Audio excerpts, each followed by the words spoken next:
faut pour comprendre les enjeux de ce scrutin. Tout de suite, le sommaire.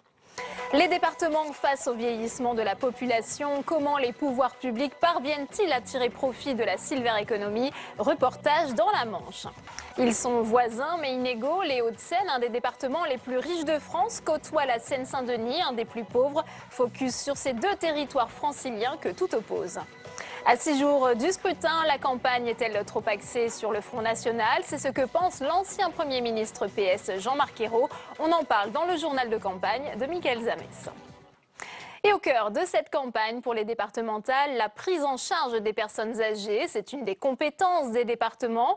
Avec le vieillissement de la population, elle occupe une part grandissante dans le budget des conseils généraux. Reportage dans la Manche de Cécile Sixou et Julie Hulin.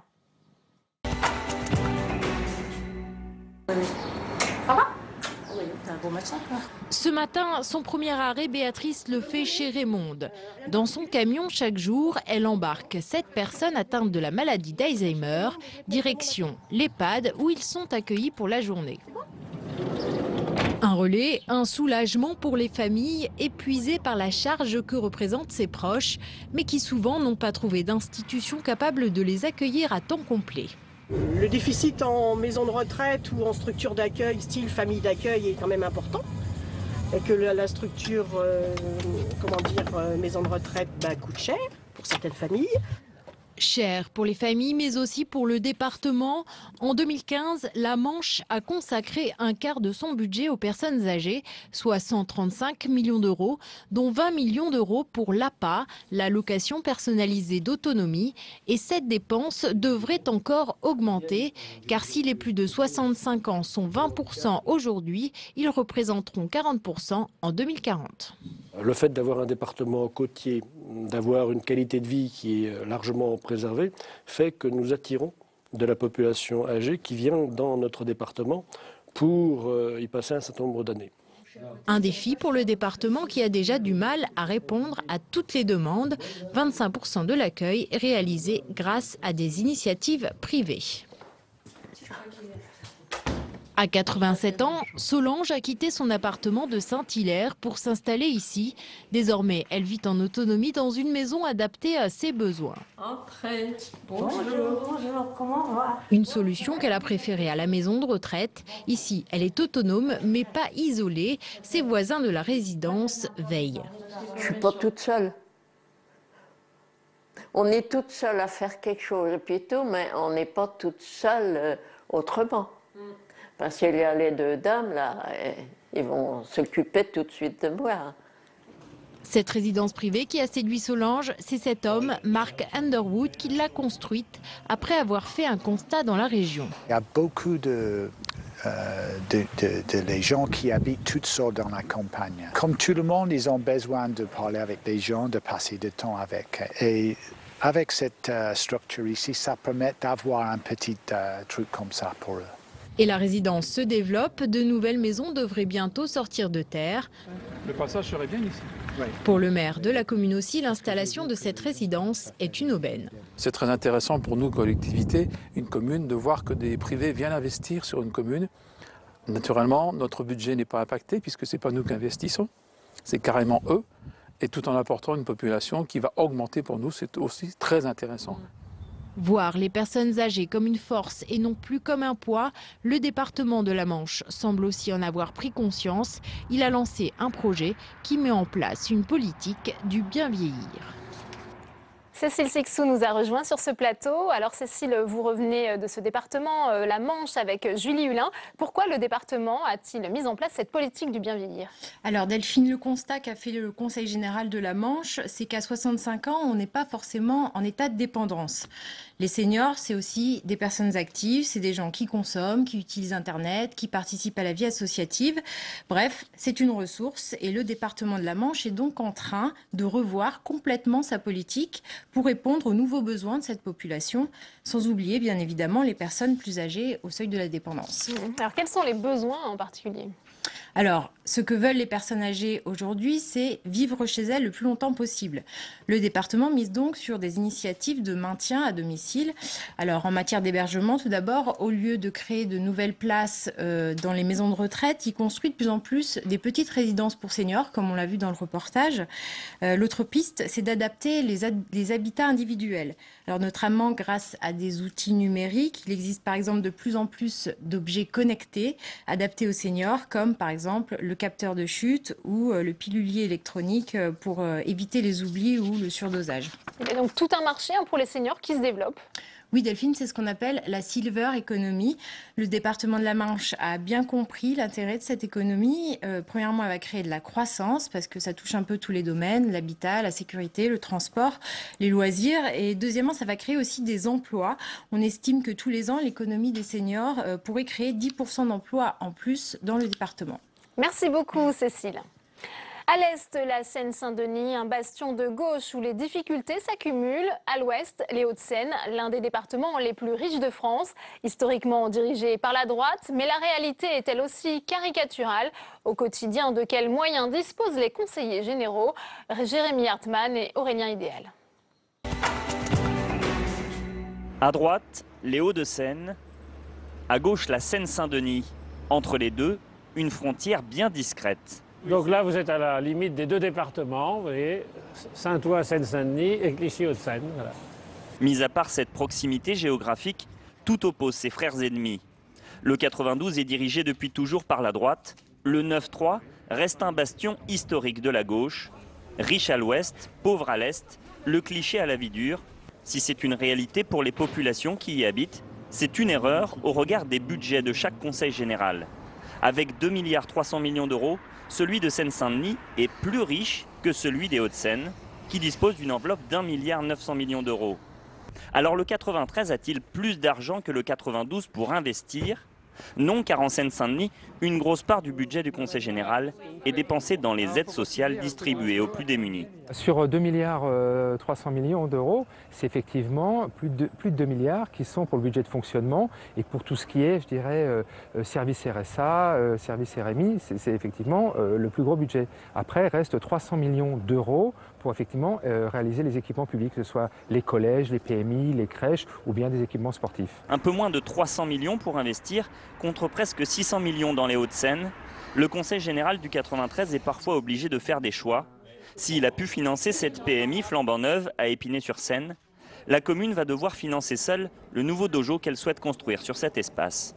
Le Conseil général de la Seine-Saint-Denis, depuis 2012, le président Barthelone, qui était président de l'époque, a décidé de faire un moratoire, c'est-à-dire de ne plus subventionner les communes au profit de projets qui sont des projets municipaux, mais d'intérêt malgré tout pour le département, parce que les collégiens pourraient utiliser ce dojo. Entre Seine-Saint-Denis et Hauts-de-Seine, ce n'est pas qu'une question d'écart budgétaire, ce sont aussi des choix politiques différents. À Clichy-la-Garenne, sur les berges de Seine, le Conseil général du 92 souhaite par exemple élargir la route pour en faire une 2 fois 2 voies. Mais quelques centaines de mètres plus loin, dans le 93, le département n'a pas l'intention de modifier l'axe routier. On va se retrouver là dans un goulet d'étranglement dès le pont de Clichy. Ensuite, en Seine-Saint-Denis, il y a une position différente de l'aménagement, puisqu'on est en berge de Seine, on veut plutôt se réapproprier les berges de Seine, et eux, ils restent dans le 2 fois 1 voie. Pour corriger ces incohérences et créer une plus grande solidarité entre territoires riches et pauvres, certains élus souhaitent accélérer la mise en place du Grand Paris. La métropole parisienne a pris du retard sur les grandes métropoles de province. Un certain nombre de questions comme la question du logement. À Lyon, la communauté urbaine régule bien en mettant du logement social dans les communes résidentielles et du logement résidentiel dans les communes populaires. En attendant, un système de péréquation permet déjà aux départements pauvres de bénéficier d'aides de la part des départements riches. Et pour être tout à fait complet, voyez les noms des autres candidats qui s'affichent sur votre écran. Candidats à ces élections départementales pour le canton de Clichy, dans les Hauts-de-Seine. À suivre également les noms des autres candidats dans cette campagne pour les départementales dans le canton de Saint-Ouen pour la Seine-Saint-Denis. Le journal de campagne, c'est avec Mickaël Zamès qui nous a rejoint. Alors Mickaël, on va commencer par cette information. C'est Jean-Marc Ayrault, le Premier ministre, qui refait parler de lui. Oui, l'ancien Premier ministre qui avait dû démissionner après la claque des municipales. Mais Jean-Marc Ayrault affiche très clairement son désaccord avec la stratégie de Manuel Valls. Tout d'abord, sur les élections départementales, Jean-Marc Ayrault estime que le parti de Marine Le Pen ne doit pas se retrouver au centre de la campagne. Non, ce qui doit être au centre, c'est le choix des majorités départementales. Et d'insister, il faut de la pédagogie. Sous-entendu, Manuel Valls n'en aurait pas assez. Voilà pour les départementales. Mais je ne résiste pas à vous livrer deux petites phrases. Allez, c'est cadeau de la part de Jean-Marc Ayrault à Manuel Valls. Sur la loi Macron, pour commencer, moi, je n'ai pas eu à utiliser le 49.3. Je n'avais pas de frondeur. Et les Verts étaient au gouvernement. Il faut aussi savoir écouter les voix comme celle de Martine Aubry. Voilà pour le message. On va dire un message d'unité, une semaine du premier tour. Un petit tacle. Les oreilles du Premier ministre ont donc dû siffler, Mickaël. Oui, l'écho a dû résonner jusque dans l'Essonne, en banlieue parisienne, où tient un meeting. Manuel Valls tient un meeting dans sa ville d'Évry qu'il a dirigé pendant 11 ans. Meeting avec le patron du PS, ça peut paraître normal. Meeting également avec la patronne des Verts, Emmanuel Coll, c'est un frondeur. Unité, unité.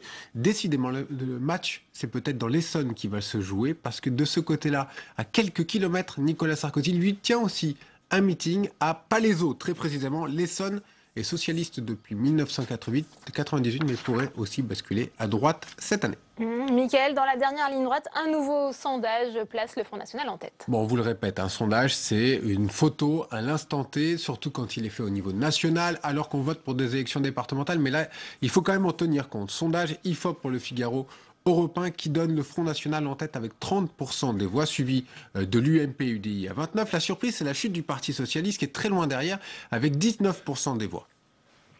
Et le principal enseignement, Mickaël, de ce sondage ? Il y a un enseignement quand même à tirer, c'est l'ensemble de cette gauche, les Verts, le Front de gauche, le Parti communiste, on est à peu près à 33% des voix. Alors en raison de l'abstention, en raison des difficultés aussi à aller au deuxième tour pour les partis qui font moins de 12,5% des voix, mais il est totalement possible que les partis de gauche, les candidats du parti de gauche, soient éliminés dès le premier tour. Ça, on le verra évidemment dans les urnes cette fois, dimanche prochain.